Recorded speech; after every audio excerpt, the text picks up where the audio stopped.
Dalam.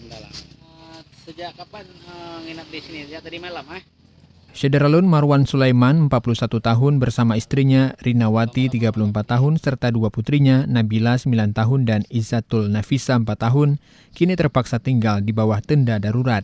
Pasalnya, rumah berkonstruksi papan milik warga miskin di Dusun Paya Santewan, Desa Juli Tepin Mane, Kecamatan Juli Biren tersebut, rata dengan tanah setelah hangus terbakar pada Sabtu 11 Juli 2020 subuh. Tidak ada barang yang dapat diselamatkan, kecuali satu kipas angin dan satu tabung gas LPG 3 kg, serta pakaian yang melekat di badan mereka. Di dalam tenda darurat tersebut hanya terdapat terpal, tikar, serta bantal seadanya.